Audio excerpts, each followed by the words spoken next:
Hello everyone, hope you are all fine. Welcome back to my channel. आज की जो video है उसमें बेसिकली जिस टॉपिक पे बात करना चाहता हूँ वो ये है कि एक्सप्रेस एंट्री में जो डिफरेंट प्रोग्राम्स हैं जिसके बारे में लास्ट वीडियो में मैंने डिस्कस किया है, इसके बारे में कंपैरेटिवली स्टडी कर देते हैं कि कौन सा प्रोग्राम ज़्यादा फीजिबल है अप्लाई करने के लिए। और उसके बाद हम नेशनल ऑक्यूपेशन क्लासिफिकेशन जो NOC है इसके बारे में डिस्कस करते हैं किस तरह आपने उसको फाइंड करना है। तो एक्सप्रेस एंट्री में जो 3 प्रोग्राम्स हैं वो इसमें एक फेडरल स्किल वर्कर प्रोग्राम है, फेडरल स्किल ट्रेड और कैनेडियन एक्सपीरियंस क्लास, जो कि लास्ट वीडियो में मैं डिस्कस कर चुका हूँ कि 3 प्रोग्राम्स जो एक्सप्रेस एंट्री में वर्क करते हैं। अब इन 3 प्रोग्राम्स जो हैं इसमें कौन सा प्रोग्राम जो है ज़्यादा फीजिबल है अप्लाई करने के लिए। मैं लास्ट वीडियो में बताया था कि स्किल वर्कर प्रोग्राम वो प्रोग्राम है जिस पे मोस्टली कैंडिडेट्स अप्लाई करते हैं, और इसकी जो एक मेन रीज़न वो ये है कि इसमें आपकी एजुकेशन क्लास, आपकी क्वालिफ़िकेशंस और आपका experience as a foreigner count होता है। यानी कोई भी आपकी रिक्वायरमेंट एज अ कैनेडा के लिए काउंट नहीं होती। तो जो वेबसाइट है वो सिर्फ वही वेबसाइट जो canada.ca, इसका लिंक मैं वीडियो के डिस्क्रिप्शन में दे दूंगा। तो आप जब इसकी वेबसाइट पे आते हैं एक्सप्रेस एंट्री पे तो आपको 3 प्रोग्राम्स शो हो रहे हैं जो कि लास्ट वीडियो में भी डिस्कस किया था। इसमें आप compare all express entry programmes पे क्लिक करेंगे तो जो वेब पेज ओपन होगा उसमें वो तमाम 3 प्रोग्राम्स जो हैं उसके बारे में एक जनरल उन्होंने कंपैरेटिव बता दिया है कि क्या क्या इसमें रिक्वायरमेंट है। सो कैनेडियन एक्सपीरियंस क्लास के अंदर इंग्लिश और फ्रेंच स्किल्स लेवल वही हैं जो फेडरल स्किल प्रोग्राम में यानी CLB 7 रिक्वायरमेंट है, जो लास्ट वीडियो में बताया था कि 6 बैंड इन ईच होना चाहिए। तो कैनेडियन एक्सपीरियंस क्लास में भी रिक्वायरमेंट सेम है। स्किल्ड वर्कर प्रोग्राम में CLB 7 लास्ट वीडियो में मेंशन कर चुका हूँ, लेकिन स्किल ट्रेड प्रोग्राम जो है उसके अंदर इंग्लिश और फ्रेंच स्किल में CLB 5 और CLB 4 मिनिमम रिक्वायरमेंट है। वर्क एक्सपीरियंस की जब बात करते हैं तो जो कैनेडियन एक्सपीरियंस क्लास में वर्क एक्सपीरियंस है वो जो 3 कैटेगरीज हैं 0AB और सिमिलरली स्किल वर्कर प्रोग्राम में भी 0AB, तो ये 3 स्किल्स हैं जिसमें आप अप्लाई कर सकते हैं। इसके बारे में मैं बताता हूँ थोड़ा आगे चल के कि क्लासेस में कौन कौन सी कैटेगरी 0AB में क्या क्या आते हैं, कौन सी जॉब्स आती हैं। फेडरल स्किल ट्रेड प्रोग्राम जो है वो सिर्फ आप अप्लाई कर सकते हैं NOC B यानी नेशनल ऑक्यूपेशन क्लासिफिकेशन जो स्किल्स B के अंदर फॉलो करती हैं।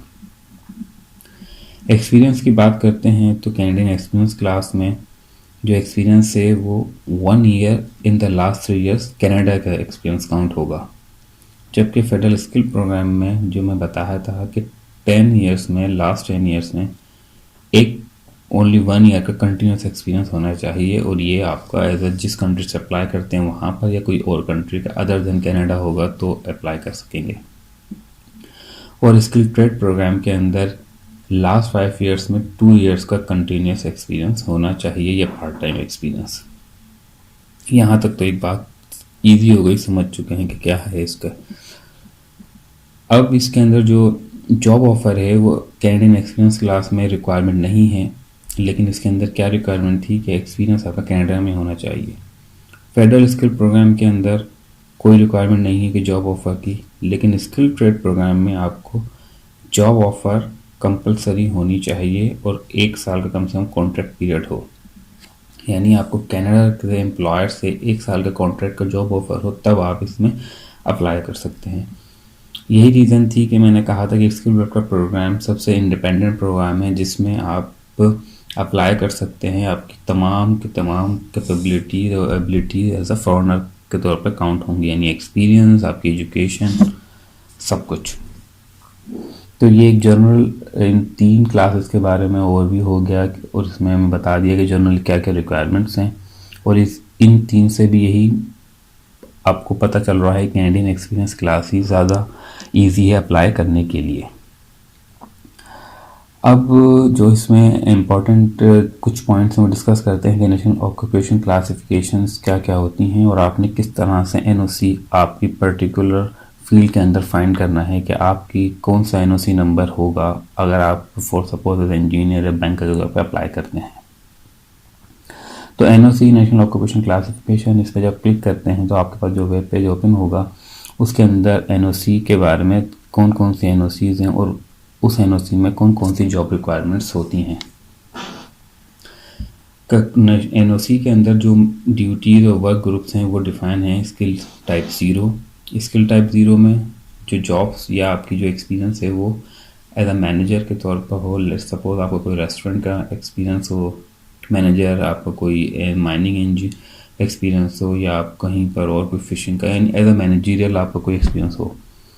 स्किल लेवल ए जो है उसके अंदर आपके पास मेन रिक्वायरमेंट के प्रोफेशनल जॉब और आपका डिग्री होनी चाहिए यूनिवर्सिटी की।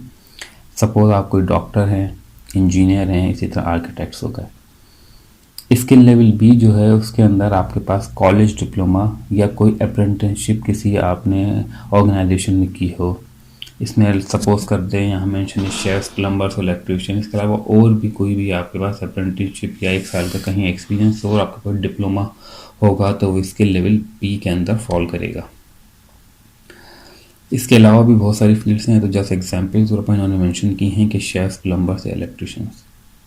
अब स्किल लेवल सी जो है वो है इसके अंदर आपकी इंटरमीडिएट जॉब्स हैं जिसके अंदर आपका हाई स्कूल आपकी क्वालिफिकेशन होनी चाहिए, 12th तक आपकी एजुकेशन हो और आपका कोई जॉब स्पेसिफिक एक्सपीरियंस हो, यानी कोई आप ट्रक ड्राइवर्स हो गए, बूचर हो गए, बेवरेजेस, इस तरह की जो भी वर्क होते हैं। और जो स्किल लेवल डी है वो बेसिकली प्योरली लेबर जॉब्स हैं जिसके अंदर कोई एक आपकी एजुकेशन नहीं काउंट होती। इसके अंदर सिंपल जो जॉब्स होते हैं आपकी क्लीनिंग की, फ्रूट पिकर्स, फील्ड वर्कर्स, इस तरह की ये स्किल लेवल डी हैं।